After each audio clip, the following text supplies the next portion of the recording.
Larry English left the Louisiana courtroom knowing that he had tried his last criminal case. His attempt to save his client's life had failed.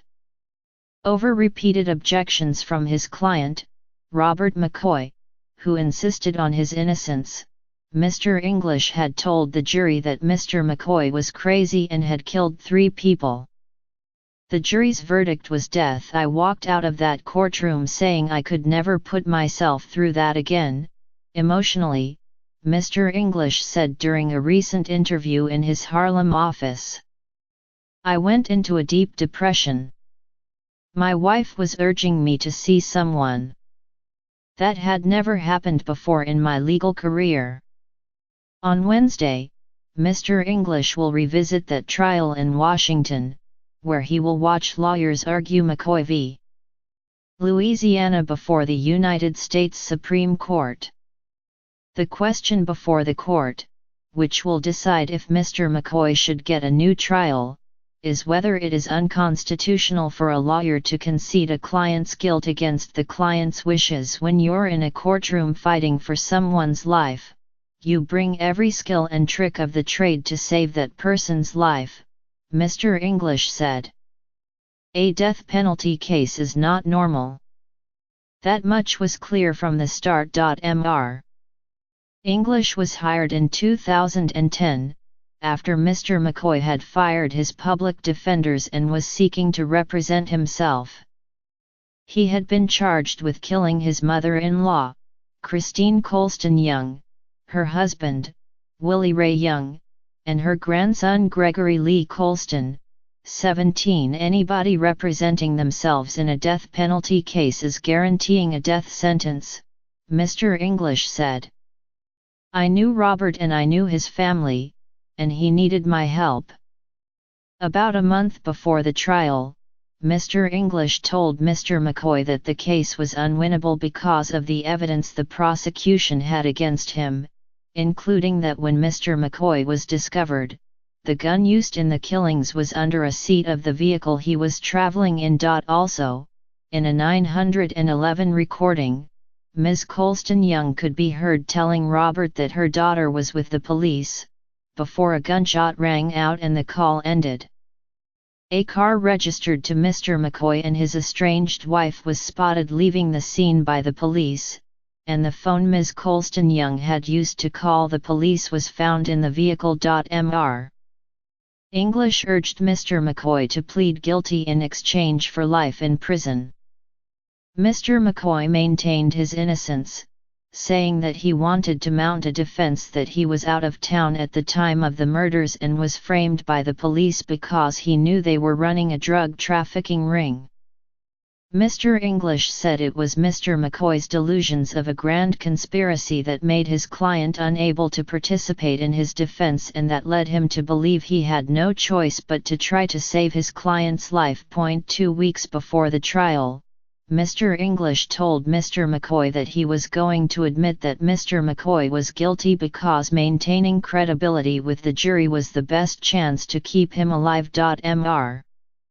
McCoy furiously objected and tried to have Mr. English removed from the case. Mr. McCoy's parents wrote to the judge also seeking Mr. English's removal. Bridget Brown, 57, a lawyer in Alexandria, LA, has been friends with Mr. English for nearly 2 decades. She has had 3 capital punishment cases that ended in plea deals and consulted with Mr. English almost daily before and during Mr. McCoy's trial. Larry kept saying to me that he didn't want this boy to die on his watch, Ms. Brown said. He felt the jury had death in their eyes. During opening statements, Mr. English followed through with his plan. I'm telling you, Mr. McCoy committed these crimes, Mr. English told the jury, according to court records.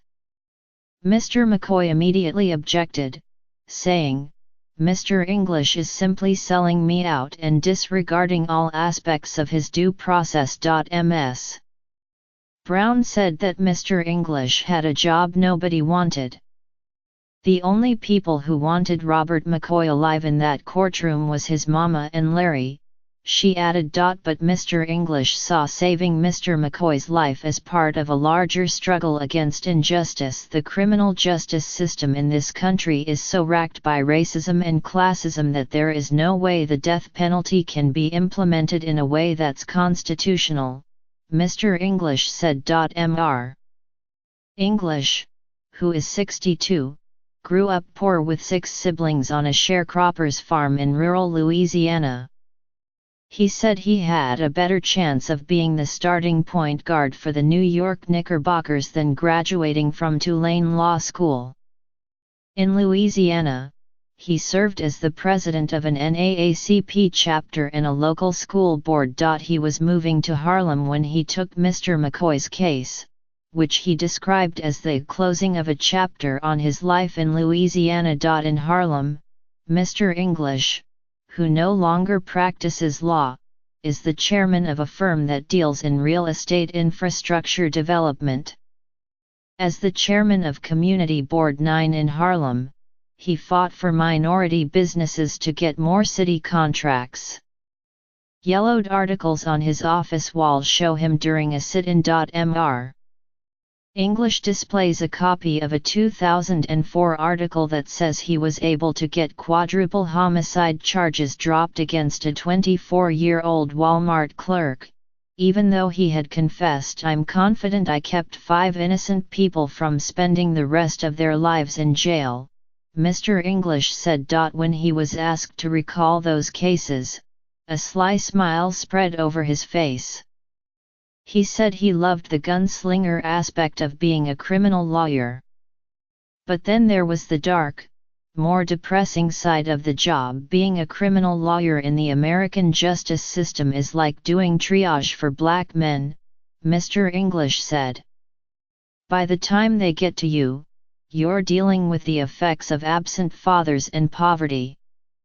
They are 19 years old and about to go to jail for 20 years.